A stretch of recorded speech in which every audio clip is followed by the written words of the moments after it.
l'attitude de l'armée algérienne peut être expliquée par deux raisons. Une première raison qui, je pense, qui fait consensus, c'est tout simplement l'état-major de l'armée algérienne a réagi en respectant un principe de réalité. Ça, il a compris que face à cette marée de plusieurs centaines de milliers, peut-être même de millions de personnes, eh ben, la solution répressive aurait été tout simplement suicidaire. Ça, c'est un premier point. Et elle aurait donné lieu à des interventions étrangères que, justement, cette armée algérienne redoute énormément. Donc, vous voyez, donc je pense que c'est une analyse tout à fait réaliste. Je pense qu'ils ont compris qu'à un moment donné, c'est plus intéressant de laisser le mouvement s'exprimer pacifiquement. Voilà, c'est ce qu'ils ont fait.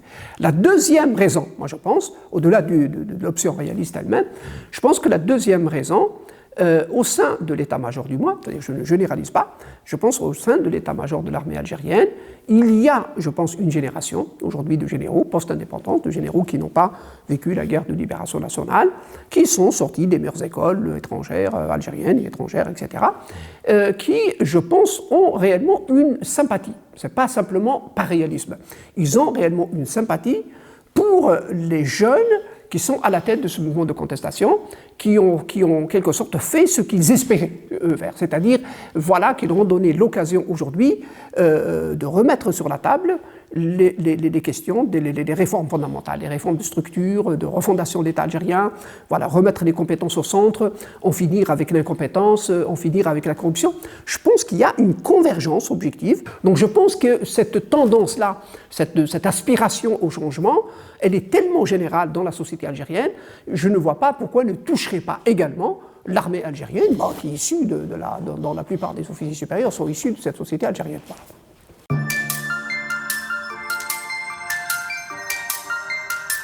Je pense, si on veut faire une analyse plus fouillée, on va dire, de ce qui se passe en Algérie, au-delà du clan Bouteflika, c'est un système, c'est un régime. Ce régime-là, si on veut être un peu honnête, il a précédé l'arrivée du président Bouteflika en 1999. Il n'a pas commencé. Le système que le peuple cherche à changer, il a commencé avant. Donc au-delà même, je dirais, du clan Bouteflika, moi je parle d'un système, de mécanisme de reproduction, voilà, des élites au pouvoir, etc. Eh bien, ce système-là, non, je ne pense pas qu'il va tomber juste parce que Bouteflika, ou même parce qu'il y a quelques dizaines, ou même, je dirais, demain, centaines de cadres d'hommes d'affaires qui sont démis, qui sont arrêtés, qui sont poursuivis par la justice. Je pense que la refondation de l'État algérien, elle exige quelque chose de beaucoup plus profond. Ça, c'est clair. Ce sont des mécanismes de reproduction sociale qu'il faut changer. Et ça, c'est une autre bataille. C'est là où le mouvement social est attendu au tournant. On va voir, parce qu'on ne sait pas encore.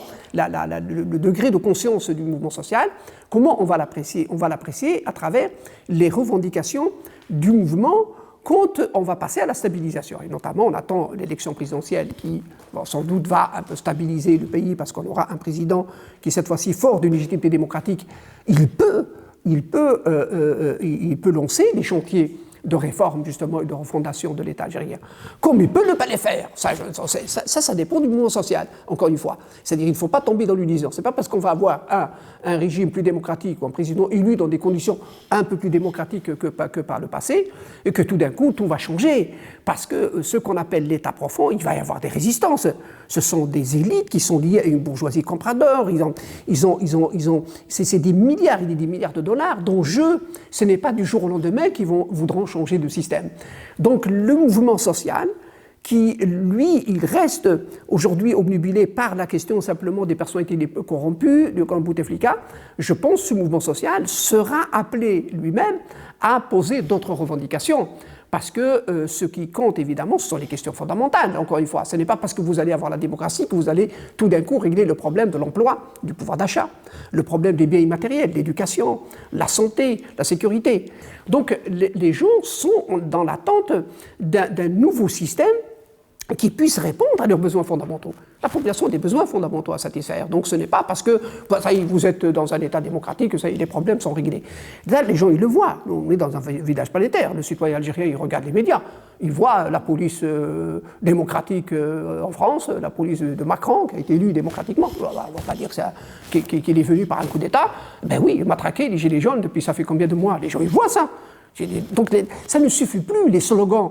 Moi je pense qu'aujourd'hui, la soif de liberté, qui est tout à fait légitime et qui est là, qui est réelle de la jeunesse algérienne, cette soif de liberté, il ne faut pas croire qu'on va la satisfaire juste par un slogan ou par des élections bien faites.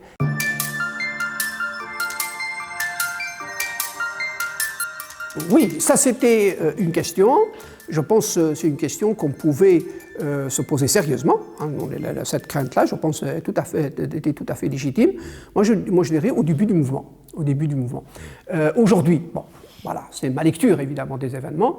Je pense qu'aujourd'hui, l'État algérien, le gouvernement algérien, donc je ne parle pas du régime, je parle au-delà du régime, bien sûr, l'État lui-même, et notamment aujourd'hui le pouvoir réel qui est tenu par l'armée algérienne, je pense qu'ils ont la maîtrise de la situation. Je pense que de plus en plus. Pourquoi ? Parce que ce qui s'est passé depuis la démission du président Bouteflika, notamment la lutte contre la corruption, le fait qu'aujourd'hui les principaux représentants, personne ne pouvait imaginer, les deux derniers premiers ministres qui ont été premiers ministres durant 20 ans, sont derrière les barreaux, aujourd'hui ils sont en prison, Ahmed Yahya et Abdelmalek Sellal.